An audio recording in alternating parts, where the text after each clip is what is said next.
Chez Urban cette semaine les amis, beaucoup de choses avec la sortie de Green Arrow Rebirth tome 2, déjà le tome 2, avec la particularité qu'il y a Otto Schmidt qui dessine, et Otto Schmidt c'est absolument superbe. Green Arrow qui aurait dit qu'on se passionnerait pour ce personnage, il a fallu une équipe d'auteurs connus et talentueux comme Benjamin Percy bien entendu, et Otto Schmidt avec son style tout en élégance, tout en beauté, tout en finesse, voilà, c'est plutôt chouette. Voilà, moi j'apprécie. Voilà, ça c'est ça Otto Schmidt. Regardez Otto Schmidt comme ça claque. Ça c'est chouette Otto Schmidt. Otto Schmidt il fait quoi maintenant? Je sais pas, mais ce serait bien qu'il continue. Donc Green Arrow Rebirth, si vous aimez la série Arrow, il faut lire Green Arrow Rebirth bien entendu. J'ai même pas besoin de vous le dire. Troisième tome pour Justice League Rebirth, déjà le troisième tome, que le temps passe vite quand on s'amuse, avec toujours Brian Hitch aux commandes, qui dessine un numéro de temps en temps. Il se dit tiens je vais dessiner, et il dessine un numéro de temps en temps, et dessiné aussi par Fernando Passarin qui est une des jeunes pousses, un des jeunes dessinateurs de chez DC Comics qui sont poussés comme Riley Rossmo etc, et ils ont tous un peu du talent, ils ont tous un petit quelque chose, et je pense que certains vont percer et ce sera tant mieux. Ne pas rater non plus chez Urban la sortie très attendue du troisième tome de I Hate Fairyland, la série complètement folle et tarée de Scotty Young.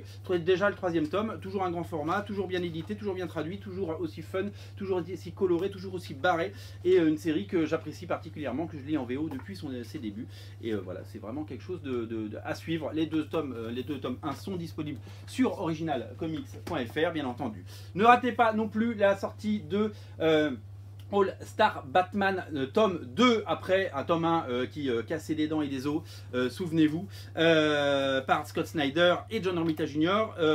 Plein de dessinateurs viennent se relayer, dont Jock évidemment, Francesco Francavilla, Giuseppe Camuncoli, des dessinateurs au style très différent, mais un univers vraiment incroyable. Moi c'est une série que j'aime bien, que j'ai bien aimé. Il y a 14 épisodes, donc ce qui veut dire qu'il y aura 3 tomes je pense en VF.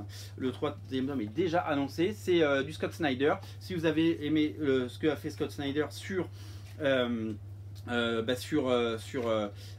Batman pendant les New 52, pendant Batman Renaissance, et bien c'est un peu la suite quoi, donc c'est un peu la continuité, voilà tout simplement, et c'est vraiment très bien, beaucoup d'auteurs de talent et beaucoup de talent de manière générale. Ne ratez pas le troisième tome de Wonder Woman également disponible, Wonder Woman Rebirth, toujours Greg Rucka à la manette, Liam Sharp, l'incroyable Liam Sharp au dessin, encore une fois du talent et de l'énergie pour une série qui marche très fort, notamment suite au succès du film. Bravo Urban, bravo DC. Voilà, pour les sorties Urban Comics, tout est disponible sur originalcomics.fr. Salut.